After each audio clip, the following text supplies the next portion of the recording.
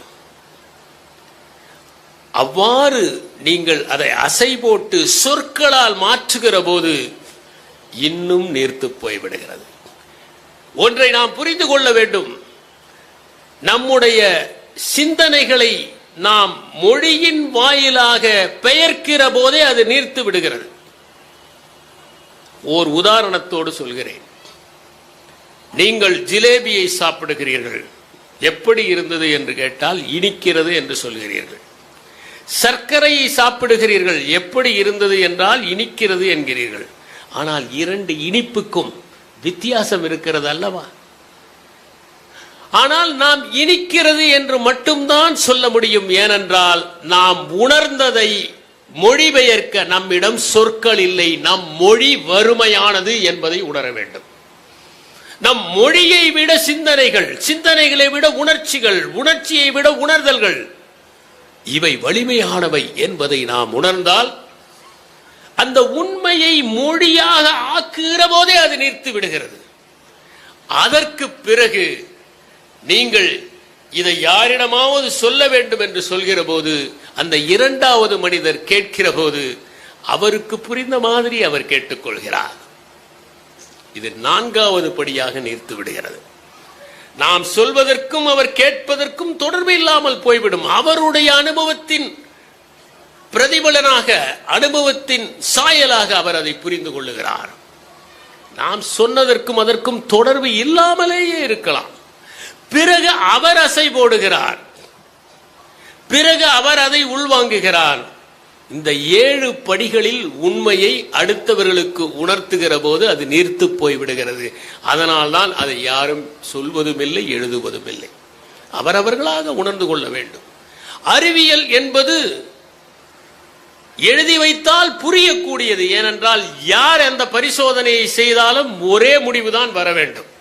யூரே Miller பரிசோதனையை நாம் இருவரும் செய்தாலும் அதே முடிவுதான் வர வேண்டும். வெவ்வேறு முடிவுகள் வந்தால் அது பரிசோதனை அல்ல, உண்மை அல்ல அறிவியலில். ஆனால் இந்த உண்மையை மெய்ஞானத்தில் உணர்கிற போது ஒவ்வொருவரும் தானாகத்தான் உணர வேண்டும். யாரும் எழுதி வைக்க முடியாது. லாவோட்சு குறிப்பிடுகிறார், அழகை அழகென்று நீங்கள் உணர்கிற போதே அவலட்சணம் ஆரம்பமாகி விடுகிறது என்கிறார்.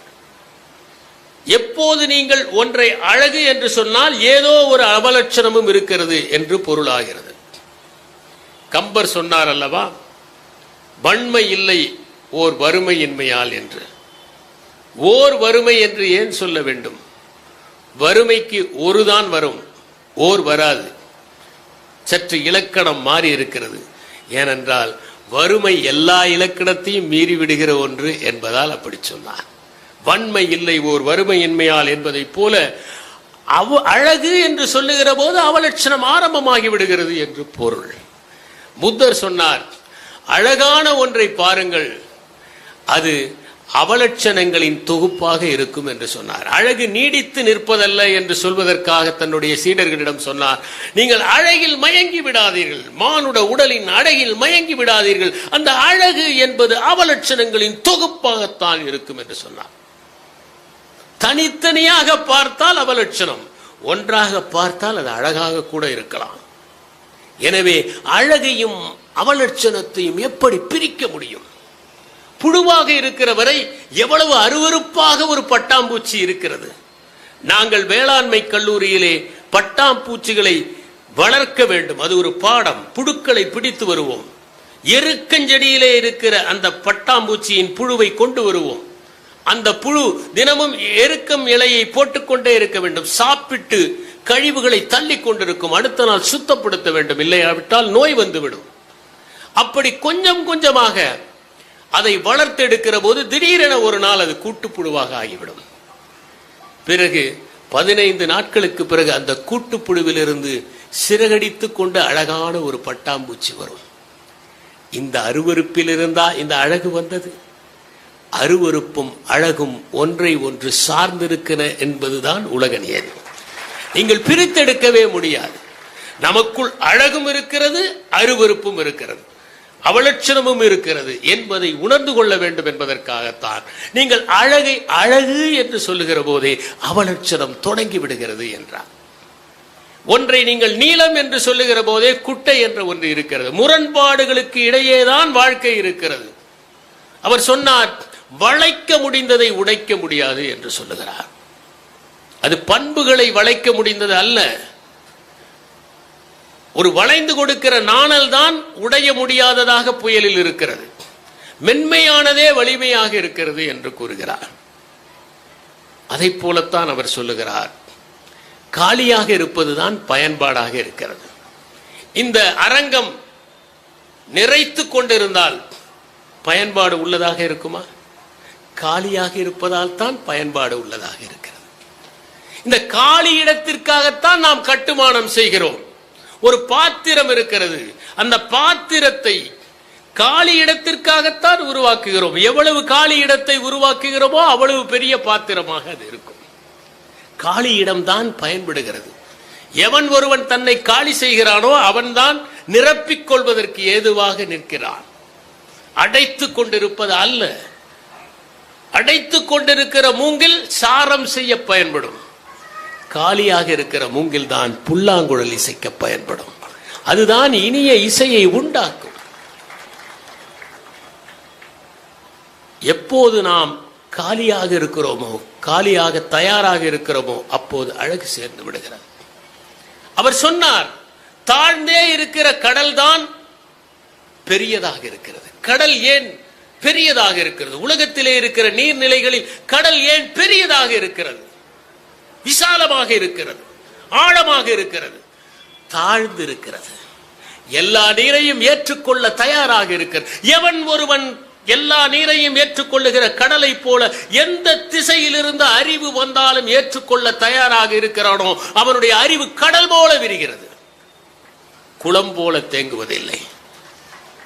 அந்த கடல் தான் மழையை வட வைக்கிறது. அவன் பல்லாயிரக்கணக்கான பேரை அறிவுறுத்துபவனாக, கல்வி தருபவனாக மாறி போகிறான். தாழ்ந்தே இருப்பதால் கடல் விசாலமாக இருக்கிறது என்றார் அவர். இப்படி லாவோட்சு முரண்பாடுகளுக்கு இடையே இருக்கிற வாழ்க்கையை தெளிவுபடுத்திக் கொண்டே இருந்தார். அவர் சொன்னார், எவன் ஒருவன் அடக்கமாக இருக்கிறானோ அவனை எல்லோருக்கும் அடையாளம் தெரிகிறது.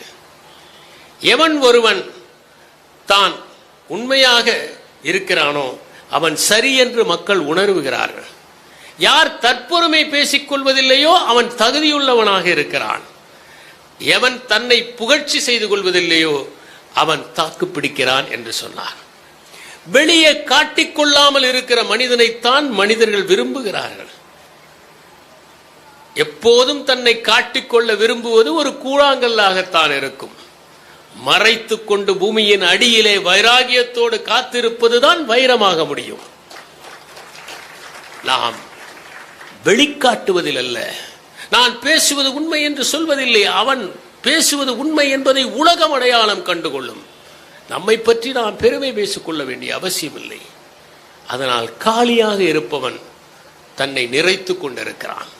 இங்கே பேசிய திரு உதயசங்கர் அவர்கள் குறிப்பிட்டார்கள், ஓர் அறையை எப்படி நிரப்பலாம்? அறையை ஒளியால் நிரப்பலாம், இசையால் நிரப்பலாம், மனத்தால் நிரப்பலாம்.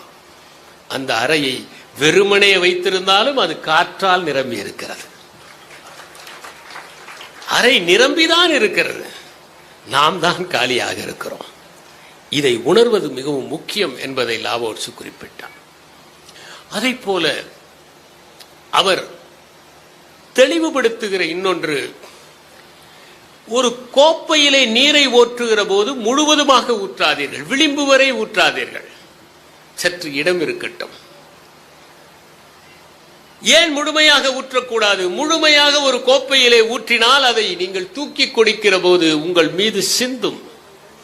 சற்று காலியாக வைத்திருப்பதுதான் நல்லது. அனைத்தையுமே நீங்கள் நிரப்பினால் அது முழுமையான மகிழ்ச்சியாக இருக்கு. சற்று இடம் இருக்க வேண்டும். நீங்கள் தஞ்சை பெரிய கோயிலிலே பதிக்கப்பட்டிருக்கிற கற்களில் 108 நடனக்கரணங்களை செதுக்கி இருக்க வேண்டும்.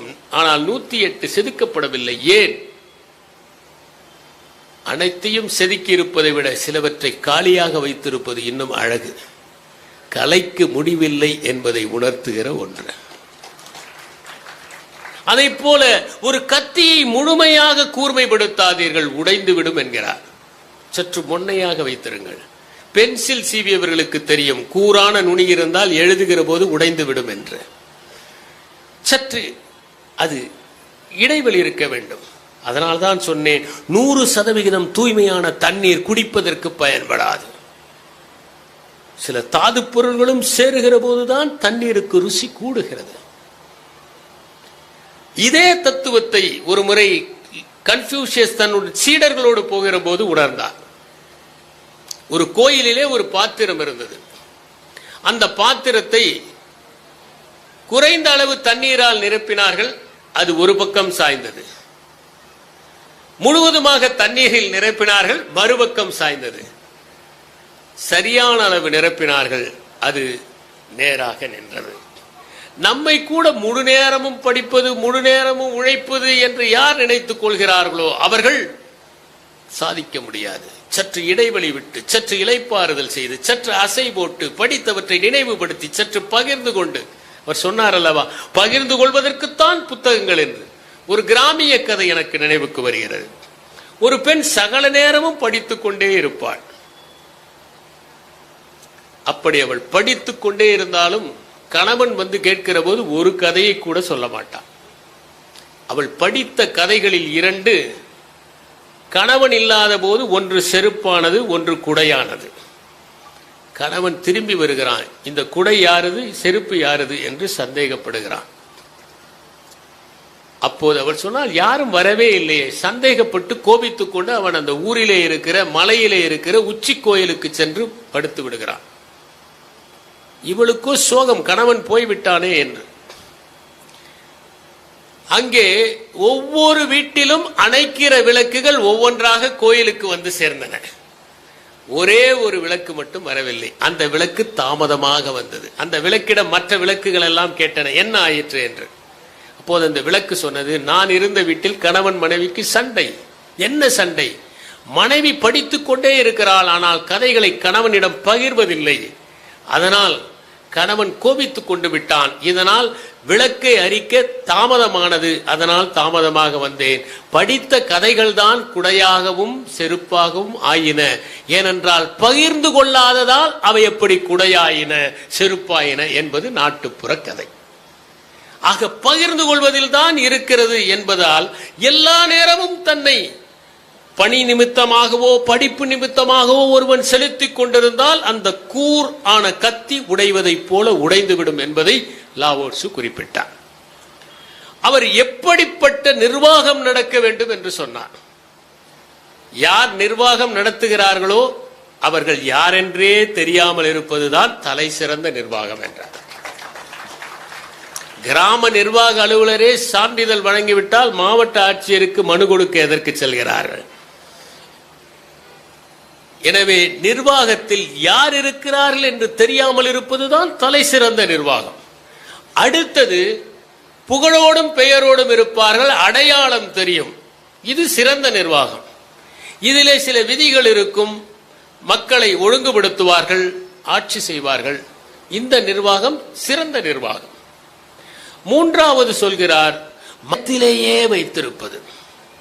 எப்போதுமே பயம், எதை செய்தால் எது தண்டிக்குமோ என்பது. இது மூன்றாவது மோசமான நிர்வாகம். நான்காவது, மக்களை வெறுப்புக்கு உள்ளாக்குவது.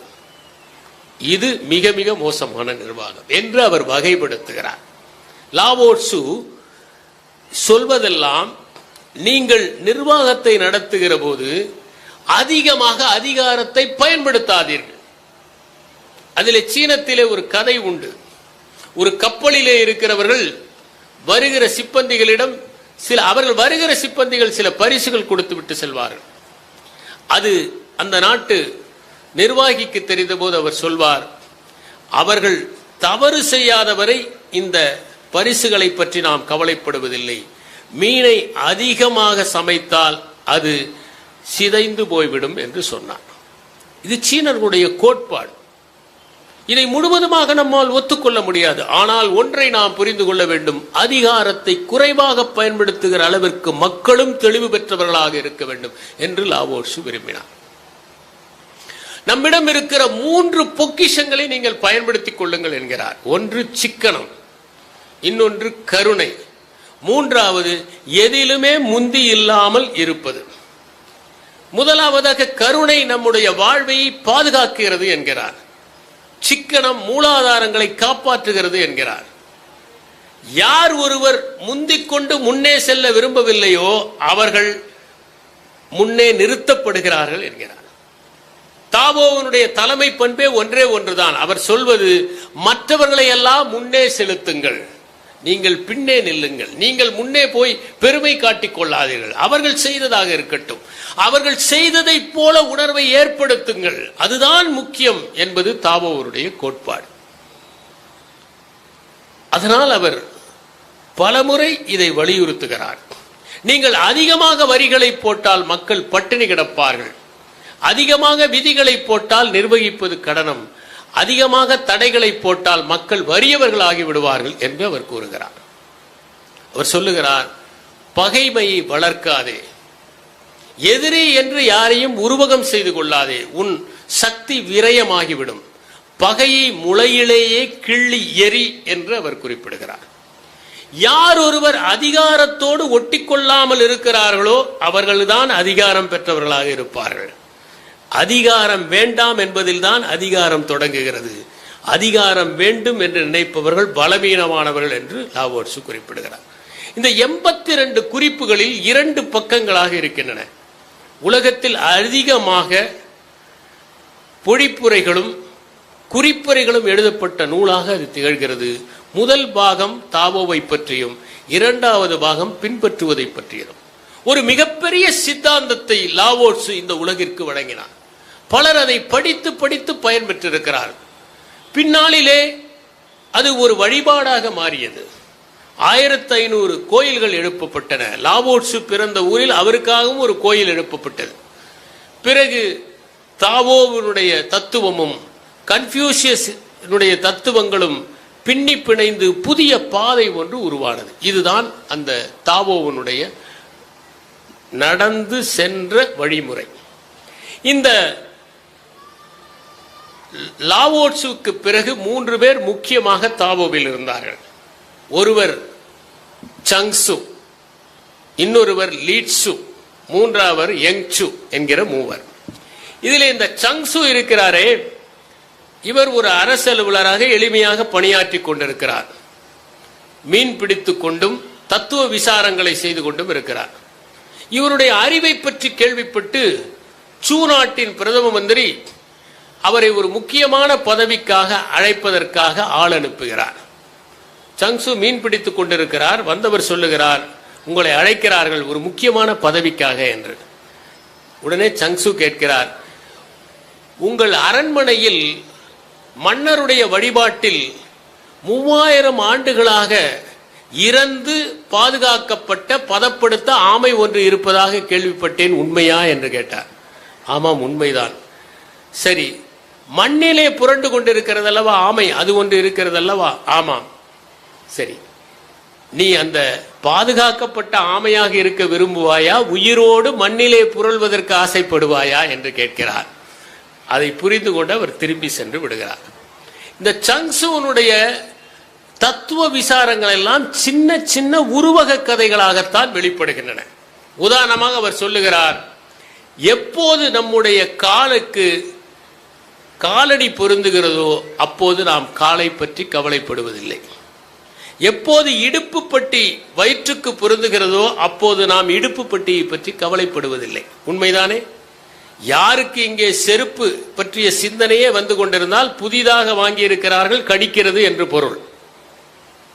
அல்லது இடுப்பு பட்டி சரியாக இல்லை என்றால் ஏதோ அளவிலே பிரச்சனை இருக்கிறது. சகல நேரம் அவர்கள் இடுப்பை பற்றி நினைப்பார்களே ஒழிய தென்கிழக்கு தென்றலை பற்றி நினைக்க மாட்டார்கள். அங்கே புயல் வீசிக்கொண்டிருக்கிறது, அவர்கள் எப்போது தென்றலை பற்றி நினைப்பது? எனவே காலுக்கும் காலணியும் பொருத்தமாக இருந்தால் காலை பற்றி கவலைப்படுவதில்லை. எப்படி நாம் தலைவலி வந்தால் மட்டும்தான் தலையை பற்றி நினைக்கிறோமோ அதை போல யாருடைய மனம் சரியாக இருக்கிறதோ அவர்கள் சார்பானதையும் எதிரானதையும் சிந்திப்பதில்லை என்று அவர் குறிப்பிட்டார். அடுத்தது ஒரு அற்புதமான ஒரு கதையை சொல்லுகிறார். நீங்கள் விளையாட்டுக்காக அம்பு எய்கிற போது குறி தவறாமல் அது சென்று விடுகிறது. நீங்கள் பரிசுக்காக நீங்கள் அம்பு எய்ய முயற்சி செய்கிற போது உங்கள் கை தடுமாறுகிறது. நீங்கள் பழக்கத்திற்காக அம்பு எய்ய முற்படுகிற போது அந்த இலக்கு இரண்டாக தெரிகிறது என்று குறிப்பிடுகிறார். நம்முடைய பிரச்சனையே எதையும் மகிழ்ச்சியாக செய்கிற போது இயல்பாக வருகிறது, எதிர்பார்ப்போடு செய்கிற போது பிரச்சனை வந்து விடுகிறது. குழந்தைகளை கூட நாளை நம்மை பாதுகாப்பார்கள் என்று நினைத்து வளர்க்காதீர்கள், பதற்றப்பட்டு விடுவீர்கள். அவர்கள் பாணியில் அவர்கள் வளரட்டும், சுதந்திரமாக இருக்கட்டும் என்று எதிர்பாராமல் விளையாட்டாக வளர்த்து பாருங்கள், நிச்சயம் உங்களை பாதுகாப்பார்கள். எதையும் எதிர்பார்த்து செய்வதல்ல உதவி, மகிழ்ச்சிக்காக விளையாடுங்கள், மகிழ்ச்சிக்காக படியுங்கள். மேடையில் பேசுவதற்காக படிக்கக்கூடாது, மதிப்பெண்களுக்காக படிக்கக்கூடாது. மதிப்பெண்கள் தானாக வந்து சேரும். செய்வதை ரசித்து செய்யுங்கள். மேடையிலே நடனம் ஆடுகிற போது கைத்தட்டலை எதிர்பார்த்து நடனம் ஆடாதீர்கள். ஓவியத்தை தீட்டுகிற போது இது எந்த அருங்காட்சியகத்தில் இருக்க போகிறதோ என்று நினைத்து நிச்சயமாக டாவின்சியும் வரையவில்லை, வான்காவும் வரையவில்லை, தாகூரும் வரையவில்லை. அவர்கள் வரைகிற சுகத்திற்காகவே வரைந்தார்கள், எழுதுகிற சுகத்திற்காகவே எழுதினார்கள். யாராவது அரிஸ்டாட்டிலுடைய பொயட்டிக்ஸ் இன்னும் 2000 ஆண்டுகள் வாழும் என்று நினைத்திருப்பார்களா? ஆனால் வாழ்ந்ததற்கு காரணம் அவர்கள் எதையும் எதிர்பார்த்து செய்யவில்லை. அதனால் அம்பு எய்கிற போது நீங்கள் மகிழ்ச்சிக்காக அம்பு எய்வதை போல படிப்பதை செய்யுங்கள், உழைப்பை செய்யுங்கள், அனைத்தையும் செய்யுங்கள். இந்த மரத்தை நடுகிற போது கூட இது வளர்ந்து நிற்கும், நிழல் தரும் என்றெல்லாம் நினைக்காதீர்கள். நடுகிற சுகத்திற்காக நடுங்கள். அந்த நொடி முக்கியமானது, அந்த நிமிடம் முக்கியமானது, அந்த உணர்வு முக்கியமானது, அந்த செயல் முக்கியமானது. அதை நீங்கள் கை கொள்ளுகிற போது ஏற்படுகிற மகிழ்ச்சி ததும்பி நிற்பதாக இருக்கும். யூஜின் ஹெரிகல் என்கிறவர் மிகப்பெரிய வில்லாளர். அவர் ஜென் பள்ளியில் வந்து பயில்கிறார். அவர் நினைத்தார், இந்த ஜென் பள்ளியில் நாம் எடுத்தவுடன் நாம் தான் சிறந்த வில்லாளியாயிற்றே, தேர்ச்சி பெற்று விடுவோம் என்று நினைத்தார். தவறாமல் இலக்கை நோக்கி எய்தார். அந்த ஜென் மாஸ்டர் சொன்னார், நீங்கள் இன்னும் தீரவில்லை, நீங்கள் இன்னும் தேரவே இல்லை என்றார். இவர் அம்பு எய்து காண்பித்தார்.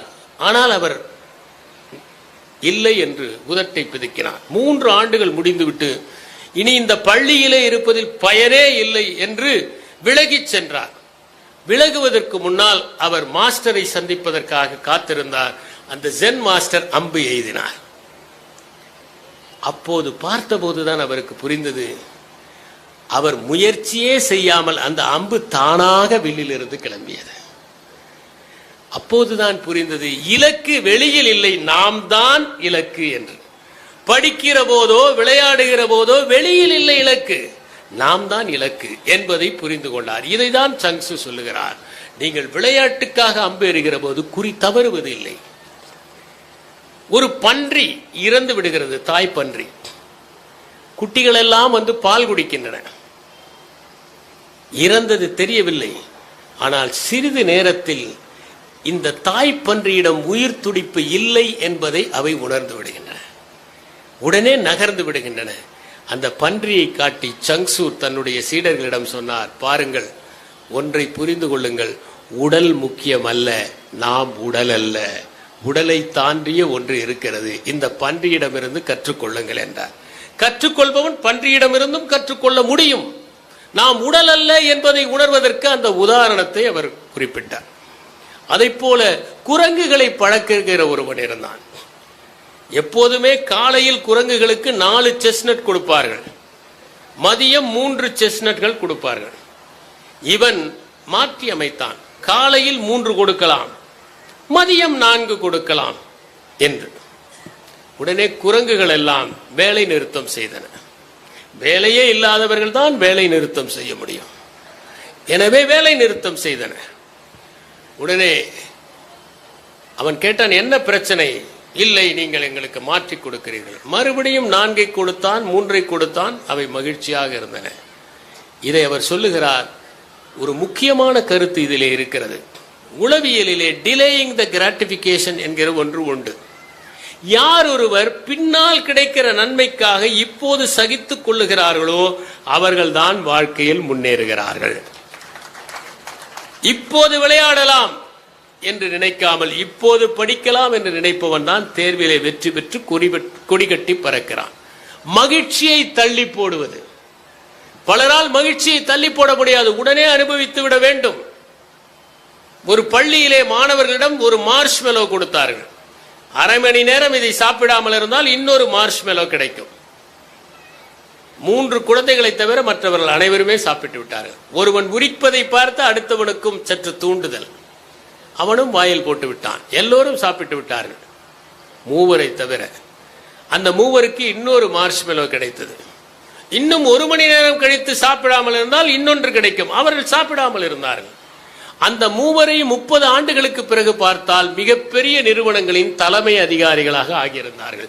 மகிழ்ச்சியை தள்ளி போடுவதுதான் வாழ்க்கையின் வெற்றி. குரங்குகளுக்கு அது தெரியவில்லை. யாரெல்லாம் மகிழ்ச்சியை தள்ள போட முடியவில்லையோ அவர்களும் அந்த செஸ்னட் கதையை போன்றவர்கள் தான் என்பதை சங்சு குறிப்பிடுகிறார். ஆய் என்கின்ற ஒருவன் மிக குரூபியாக இருப்பான், ஆனால் அறிவாளி. அவனை விரும்பாதவர்கள் கூட அவனோடு பேசிக் கொண்டிருந்தால் நேசிக்க தொடங்கி விடுவார்கள். அப்படி பெண்கள் கூட அவனை திருமணம் செய்ய போட்டி போட்டார்கள். அவனுடைய அறிவு சகல இடங்களிலும் பரவியது. மன்னர் அழைத்தார். முதலில் அவனை பார்த்து அதிர்ந்து போனார். ஆனால் பின்னால் அவனுடன் பழக பழக அவன் கொடுக்கிற அறிவுரைகளை எல்லாம் பார்த்து மகிழ்ந்து விட்டு அவனுக்கு மந்திரி பதவி தருகிறேன் என்றார். இல்லை, ஒரு அலுவலராக இருங்கள் என்றார். அவன் 2 நாட்கள் அவருடன் சரியாக பேசாமல் ஒரு நாள் இரவு தப்பித்து விட்டான். உடனே மன்னர் சொன்னார், ஆய் அனுபவிக்காத இந்த அரண்மனை வாழ்க்கையை அனுபவிப்பதில் எனக்கே குற்ற உணர்வு ஏற்படுகிறது என்று. சங்சு இதை சொன்னதற்கு ஒரு காரணம், நம் அறிவை காசாக்கிக் கொள்ள முயற்சி செய்யக்கூடாது என்பது மட்டுமல்ல, யார் ஒருவர் தன்னுடைய அறிவுக்காக ஒரு பரிசை எதிர்பார்த்து அதை உடனே பெற்று விடுகிறார்களோ அப்போதே அந்த அறிவு பயனற்றதாக ஆகிவிடும் என்பதை அவர் சொல்லுகிறார். இதுதான் அந்த கதையிலே இருக்கிற ஒரு நுட்பமானது. சங்சுனுடைய மனைவி இறந்து விட்டார். எல்லோரும் சங்சு அழுவார் என்று எதிர்பார்க்கிறார்கள். ஆனால் அவர் மகிழ்ச்சியாக நடனம் ஆடுகிறார். மனைவியின் மீது விருப்பம் கொண்டவர். அவர் ஒன்றும் மனைவியை வேண்டாதவர், வேண்டா வெறுப்பாக நடத்தியவர் அல்லர். விருப்பமாக இருந்தும் அவர் நடனம் ஆடுகிறார். சீடர்கள் குழம்பி போய் விடுகிறார்கள். வந்து கேட்கிறார்கள், என்ன மனைவி இழந்ததுக்கு அழாமல் நீங்கள் நடனம் ஆடுகிறீர்களே? நான் நினைத்தேன், நான் அவளை திருமணம் செய்த போது அவள் இளமையாக இருந்தாள். அதற்கு முன்பு இன்னும் இளமையாக இருந்திருக்க வேண்டும். அதற்கு முன்பு சிறுமியாக இருக்க வேண்டும். அதற்கு முன்பு குழந்தையாக இருந்திருக்க வேண்டும். அதற்கு முன்னால் கர்ப்பத்தில் இருந்திருக்க வேண்டும். கர்ப்பத்துக்கு முன்னால் அவள் எப்படி இருப்பாள் என்று யோசித்தேன். பிறகு என்னை திருமணம் செய்து கொண்ட பிறகு மூதாட்டியானாள். இப்போது இறந்து விட்டால் இறப்புக்கு பின்னால் என்னவாக ஆக வேண்டும் என்ற ஏதோ ஒன்று இருக்கிறது அல்லவா, அதை யோசித்தேன். அதனால் அழுகை வரவில்லை என்று குறிப்பிட்டார். நாம் எல்லோருமே இறப்புக்கு முன்னால் என்ன என்று பின்னால் என்ன என்று யோசிக்கிறோமே தவிர பிறப்புக்கு முன்னால் என்ன என்று யோசிப்பதே இல்லை என்பதுதான் உண்மை. இதை அவர் அந்த நுட்பமான கதையின் மூலம் தெளிவுபடுத்தினார். சங்சு ஒரு அழகான கதையை, உருவக கதையை சொல்லுகிறார். நாம் ஒரு கடலிலே பயணித்துக் கொண்டிருக்கிறோம். எதிரே ஒரு படகு வந்து மோதுகிறது. அந்த படகிலே இருப்பவன் நம் மீது வந்து மோதிவிட்டான் என்கிற பயங்கர கோபம் நமக்கு வருகிறது. அவனை திட்டி தீர்க்க வேண்டும் என்று நினைக்கிறோம்.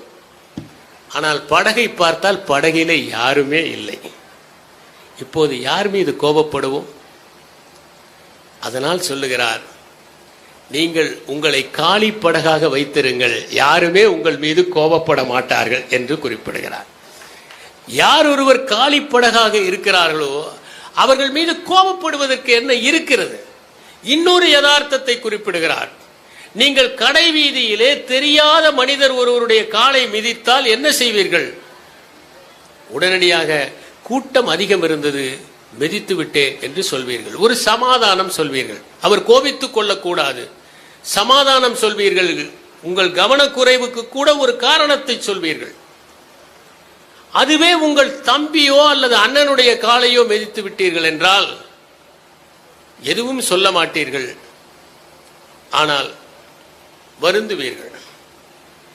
ஆனால் ஒரு குழந்தையின் காலை மிதித்து விட்டால் காலை எடுத்துவிட்டு வருத்தப்படுவீர்கள். அங்கே சொற்கள் தேவையில்லை, இந்த பிஞ்சு பாதங்களை மிதித்து விட்டோமே என்று வருத்தப்படுவீர்கள் என்று சொல்கிறார்.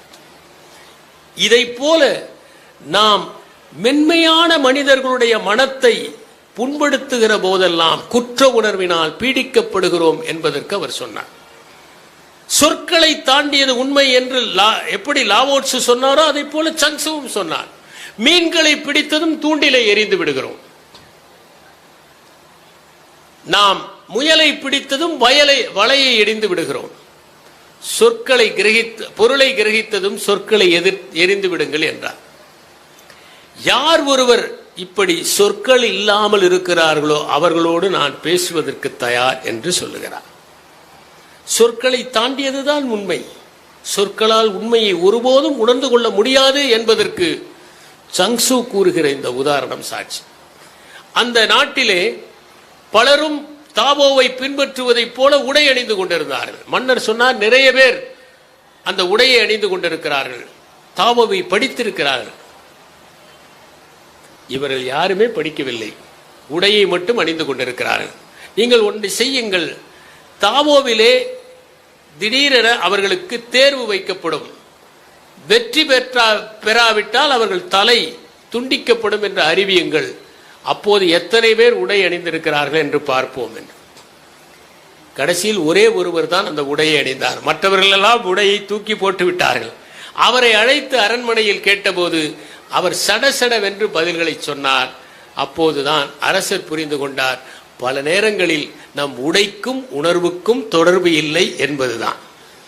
இப்படி பல்வேறு சம்பவங்களின் மூலமாக தன்னுடைய சீடர்களுக்கு தொடர்ந்து பயிற்றுவிப்பதை சங்சு செய்து கொண்டே இருந்தார். அவருக்கு ஒரு சீடர் இருந்தார், லீட்சு என்பவர். அந்த லீட்சு ஒரு நாள் மகிழ்ச்சியாக இருப்பதை பார்த்து சீடர்கள் கேட்டார்கள், ஏன் மகிழ்ச்சியாக இருக்கிறீர்கள்? 4 காரணங்களால் நான் மகிழ்ச்சியாக இருக்கிறேன். முதலாவது காரணம், நான் ஒரு மனிதன், அதற்காக நான் மகிழ்ச்சி அடைய வேண்டும். ஏனென்றால் விலங்குகளை பார்க்கிற போது நாம் எவ்வளவோ நன்மைகளை பெறுகிறோம், உலகம் இனிமையானதாக இருக்கிறது, நாம் மலர்களை ரசிக்கிறோம், மரங்களை ரசிக்கிறோம், தென்றலை அனுபவிக்கிறோம், வசதியாக வாழ்கிறோம். இது மனித ஆற்றலால் சாத்தியமானது. எனவே மனிதனாக இருப்பதற்கு நான் முதல் காரணத்தில் சந்தோஷப்படுகிறேன். இரண்டாவது, ஆணாக இருப்பதற்காக சந்தோஷப்படுகிறேன். அப்போதுதான் பெண்களின் அழகை பார்த்து அவர் சொல்வது என்னவென்றால், பெண்களின் அழகு என்றால் புற அழகு அல்ல. பெண்கள் நான் சொன்னதை போல தண்ணீரை போல மென்மையானவர்கள். அவர்களிடமிருந்து நிறைவாக பலவற்றை கற்றுக்கொள்ள முடியும், அர்ப்பணிப்பை கற்றுக்கொள்ள முடியும், அவரிடமிருந்து பாசத்தை கற்றுக்கொள்ள முடியும், அன்பை கற்றுக்கொள்ள முடியும், நேசத்தை கற்றுக்கொள்ள முடியும், பொறுமையை கற்றுக்கொள்ள முடியும். இவற்றையெல்லாம் கற்றுத் தருகிறார்கள், அதை நான் உணர முடியும். மூன்றாவதாக, இத்தனை ஆண்டுகளாக நான் உயிரோடு இருந்து விட்டேன், அதற்காக மகிழ்ச்சி அடைகிறேன். சின்ன வயதிலே இறக்காமல் இவ்வளவு ஆண்டுகள் வாழ்ந்ததற்கு நான் மகிழ்ச்சி அடைய வேண்டுமே. நான்காவதாக, எப்போதும் இறப்பதற்கு தயாராக இருக்கிறேன், அதனால் மகிழ்ச்சி அடைகிறேன் என்றார். அவர் ஒரு கதையை சொன்னார், எதையும் கையகப்படுத்தக்கூடாது என்று. ஒரு சிறுவன் கடற்கரைக்கு செல்வான், அங்கே நடைபயில்வான். அப்போது நிறைய கடற்காகங்கள் வந்து அவனோடு விளையாடும். இது ஊர் முழுவதும் பரவியது. அவனுடைய தந்தை காலையிலே அவன் கிளம்பும் போது படுக்கையில் படுத்துக்கொண்டே சொன்னார், உன்னோடு கடற்காகங்கள் எல்லாம் வந்து விளையாடுகின்றனவாவே? ஆமாம். அதில் ஒரு கடற்காகத்தை பிடித்து கொண்டு வா, நானும் விளையாடுகிறேன் என்றார். இவன் அன்று சென்றான், எப்படியாவது ஒரு கடற்காகத்தையாவது தந்தைக்காக பிடித்து விட வேண்டும் என்று. சென்று கடற்கரையிலே நிற்கிறான், கடற்காகங்கள் பறக்கின்றன. அனைத்துமே அவன் கைகளுக்கு மேலே பறக்கின்றன. ஒன்று கூட அவன் கைகளில் அகப்படுகிற மாதிரி பறக்கவில்லை. ஏனென்றால் பறவைகளும் விலங்குகளும் கூட நம் உள்ள கிடக்கையை புரிந்து கொள்ளும் என்பதையும், எதையும் கையகப்படுத்த கூடாது என்பதையும் லீட்சு தன்னுடைய சீடர்களுக்கு உணர்த்தினான். லீட்சு மிகப்பெரிய வில்லாளி. சீடன் ஒருவன் கேட்டான், எப்படி நாம் அம்பு எறிவது என்று. வா என்று அழைத்துக் கொண்டு போனான். அவர் தன்னுடைய இடது கையிலே ஒரு எலுமிச்சம்பழத்தை வைத்தார். பிறகு எதிரே குறிபார்த்தார். அந்த எலுமிச்சம்பழம் கீழே விடவில்லை. சரியாக இலக்கை அடைந்தார். அடுத்தது இடது கையிலே முழங்கையிலே ஒரு கிண்ணம் நிறைய தண்ணீரை வைத்து அம்பு செலுத்தினார். சரியாக போனது. அந்த சீடனுக்கு பதற்றம் ஏற்பட்டது. வா என்று அழைத்துக் கொண்டு சென்றார். ஒரு மலை உச்சிலே முகட்டிலே சென்று பாதி பாதம் வெளியே தொங்குகிறது. அதிலே மறுபடியும் இடது கையிலே ஒரு கிண்ணம் தண்ணீரை வைத்து குறிபார்த்து எறிந்தார். சரியாக இலக்கை அடைந்தது. சீடன் பயந்து போய்விட்டான், பதற்றம் அடைந்தான், வேர்த்தது, மயங்கி விழுந்து விட்டான். அவனை தண்ணீரை தெளித்து எழுப்பிவிட்டு சொன்னார், இப்போது பார், பதற்றம் வெளியே இல்லை, உள்ளேதான் இருக்கிறது என்பதை புரிந்து கொள் என்றார். பல நேரங்களில் பதற்றம் வெளியே இருப்பதில் உள்ளே இருப்பது தான் என்பதை லீட்சு தன்னுடைய ஆற்றலினால் வெளிப்படுத்தி சீடனுக்கு உணர்த்தினார். ஒரு நாள் ஒருவர் கேட்டார், உங்கள் சீடர்கள் எப்படிப்பட்டவர்கள்? ஒருவன் என்னை விட படித்திருக்கிறான், ஒருவன் என்னை விட கருணையானவன், ஒருவன் என்னை விட மென்மையானவன், ஒருவன் என்னை விட பரோபகாரி, ஒருவன் என்னை விட இயற்கையை நேசிப்பவன், ஒருவன் என்னை விட மனிதாபிமானம் உள்ளவன். சரி, இந்த சீடர்கள் எல்லாம் உங்களை விஞ்சியவர்களாக இருக்கிறார்களே, அப்புறம் எப்படி நீங்கள் அவர்களுக்கு குருவாக இருக்கிறீர்கள்? வேறொன்றும் இல்லை, அவர்கள் எல்லோரும் ஒரு குணத்தில் மேலோங்கி இருக்கிறார்கள். எல்லா குணத்திலும் ஓரளவு நான் இருக்கிறேன், அதனால் தான் குருவாக இருக்கிறேன். அப்போது அவர் சொன்னார், வாழ்க்கையிலே ஒரு குணத்தில் மட்டுமே மேம்பட்டு இருப்பது முக்கியமல்ல, அனைத்து குணங்களிலும் ஓரளவிற்கு இருப்பது மிகவும் முக்கியம் என்பதை அந்த கதையின் மூலமாக அவர் சொன்னார். ஒரு விவசாயி வயதானவர் அந்த நாட்டு மன்னனை பார்க்க வருகிறார். கொடுங்கோல் சட்டங்களை போற்ற ஹியூ என்கிற மன்னன் அவனை பார்க்க வந்து அவர் அவனுக்காக காத்திருக்கும் போது அந்த அரசவையிலே இருக்கிறவர்கள் எல்லாம் இவருடைய தோற்றம் உடையை எல்லாம் பார்த்து கேலி செய்கிறார்கள். ஆனால் இவர் கவலைப்படாமல் நின்று கொண்டிருக்கிறார். மன்னன் வெளியே வந்தார், இவரை பார்த்தான். உடனே அவன் அவரை பார்த்து ஒரு கடினமான பணியை செய்ய சொன்னார். அவர் செய்துவிட்டார். அடுத்தது தன்னுடைய மோதிரத்தை ஓடுகிற தண்ணீரில் போட்டு எடுத்து வா என்கிறார். இவர் குதித்து ஓடி எழுந்து எடுத்துக்கொண்டு வந்து விடுகிறார். அதற்கு பிறகு கூரையிலே ஏற சொல்லுகிறார். ஏறுகிறார் அந்த விவசாயி. திடீரென ஒரு வீடு பற்றி எரிகிறது. அதற்குள்ளே இருக்கிற தன்னுடைய முக்கியமான சேமிப்புகளை எடுத்து வர சொல்கிறார். இவர் உள்ளே போய் சேமித்து எடுத்து வந்து விடுகிறார். உடனே அந்த அரசவையில் இருந்தவர்களாம் இது ஏதோ மந்திரவாதி என்று பயந்து விடுகிறார்கள். மன்னன் கூட கொஞ்சம் பயந்து விடுகிறார். அவரை பார்த்து கேட்டார், எப்படி இது சாத்தியம்? நான் தாவோவின் வழிபடி என்னுடைய ஆன்மாவோடு ஒத்திசைவாக இருக்கிறேன், அதனால் இது சாத்தியம். சரி, நானும் அதை கற்றுக்கொள்ளலாமா? நீ இதை மற்றவர்களை மயக்குவதற்காகவோ அல்லது வேறு ஆதாயங்களுக்காகவோ கற்பதாக நினைத்தால் விட்டுவிடு, உன்னால் அது முடியாது. உன்னுடைய ஒத்திசைவுக்காக மட்டும்தான் நீ இதை பயில வேண்டும், அப்போதுதான் கற்றுக்கொள்ள முடியும். மிகவும் நுட்பமான கதை. ஏனென்றால் நாம் ஒன்றை அடைவதற்காக, அடுத்தவர்களின் மீது ஆதிக்கம் செலுத்துவதற்காக ஒன்றை கற்றுக்கொள்வது என்று முடிவு செய்தால் அது பலனில்லாமல் போய்விடும். அந்த பயனை எதிர்பார்க்காமல் நமக்குள் ஒரு ஒத்திசைவு இருப்பதற்காக, நமக்குள் ஒரு ஒருங்கிணைப்பு இருப்பதற்காக, நமக்குள் ஆனந்தம் மேலிடுவதற்காக ஒன்றை கற்றுக்கொள்ள வேண்டும் என்கிற நுட்பமான ஒரு செய்தியை அவர் குறிப்பிட்டிருக்கிறார். லீட்சுவனுடைய வாழ்க்கையும் மிக மிக முக்கியமானது, சுவாரஸ்யமானதும் கூட. அவர் ஒரு முறை வறுமையிலே இருக்கிறார். உடனே அந்த ஊரிலுடைய நிர்வாகியிடம் சொல்கிறார்கள், லீட்சு மிகப்பெரிய ஞானி, சாப்பாட்டுக்கு கூட வழி இல்லாமல் இருக்கிறார், ஏதாவது நாம் கொடுத்து அனுப்பலாம் என்றவுடன் மூட்டை மூட்டையாக தானியங்களை அந்த நிர்வாகி வீட்டுக்கு அனுப்பினார். ஆனால் லீட்சு வேண்டாம் என்று சொல்லிவிட்டார். மனைவி கேட்கிறார், நாமும் வறுமையிலே இருக்கிறோம், ஏன் அந்த தானியத்தை வேண்டாம் என்று சொல்கிறீர்கள்? இந்த நிர்வாகிக்கு என்னை பற்றி ஒண்ணுமே தெரியாது. யாரோ சொன்னதை கேட்டு நான் ஞானி என நினைத்து தானியங்களை அனுப்புகிறார். நாளைக்கு யாராவது ஒருவர் நான் திருடன் என்று சொன்னாலும் நம்பி என் தலையை வாங்குவதற்காக ஆளை அனுப்புவார். அதனால் தானியத்தை மறுத்து விட்டேன். இப்போதாவது அவர் என்னை புரிந்து கொள்வார் என்று அவர் சொன்னார். இது லீட்சுவனுடைய அற்புதமான கதை. அடுத்ததாக யாங்சு என்பவர், இவர்தான் அந்த சங்கிலியிலே கடைசியாக இருந்தவர். அவர் ஒரு சம்பவம் ஒன்றை குறிப்பிடுகிறார். ஒருவன் ஆடு வளர்க்கிறான். ஒரு ஆடு காணாமல் போய்விட்டது. தன்னுடைய பணியாளர்களை தேடுவதற்காக அனுப்புகிறான். அவர்கள் எல்லோரும் ஒரு பாதையிலே போகிறார்கள். அது இரண்டாக பிரிகிறது. உடனே சில பணியாளர்கள் வலது பக்கம் செல்கிறார்கள், சில பணியாளர்கள் இடது பக்கம் செல்கிறார்கள்.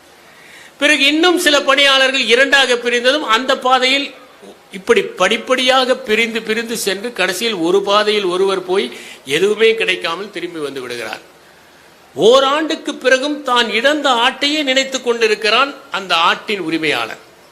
யாங்சுவை பார்த்து கேட்கிறான், நான் அந்த ஆட்டை தொலைத்து விட்டேன், சோகமாக இருக்கிறது. நீ செய்தது தவறு. ஒவ்வொருவரையும் தனித்தனி பாதையில் செல்ல வைத்தால் எப்படி நீ அந்த ஆட்டை கண்டுபிடிக்க முடியும்?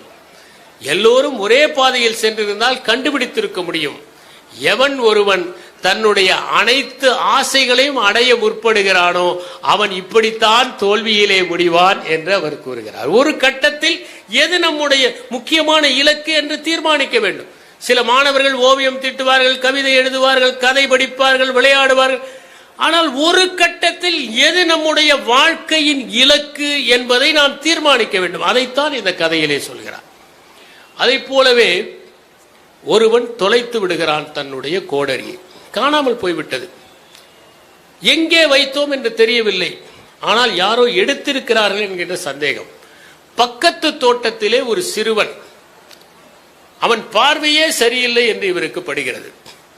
எப்போது பார்த்தாலும் அவன் ஒரு குரத்தனமாக பார்ப்பதை போல தோன்றுகிறது. திருட்டுத்தனமாக நடந்து கொள்கிறான். இவன் தான் திருடி இருப்பான் என்று அவனுடைய அத்தனை செய்கைகளையும் அவர் சந்தேகப்பட்டு கொண்டே இருக்கிறார்.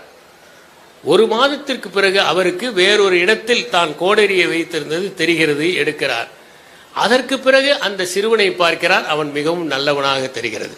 அவன் பார்வை கள்ளம் கபடம் இல்லாததாக தெரிகிறது. எனவே நாம் தான் இந்த உலகத்தை நம் விழிகளை கொண்டு பார்க்கிறோமே உள்ளே, மனிதர்களுக்கு என்று தனிப்பட்ட குணங்கள் இல்லை.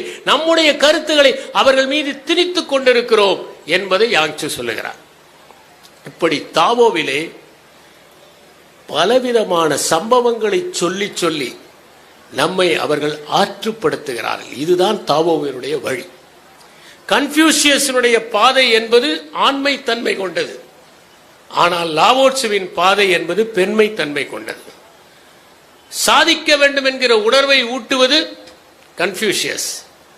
ஆனால் நாம் சத்தியத்தை உணர வேண்டும் என்பது லாவோட்சு. நாம் அறிவை தேடி போக வேண்டும் என்பது கன்ஃபியூஷியஸ். நாம் ஆன்மாவுக்குள் நுழைய வேண்டும் என்பது லாவோட்சு.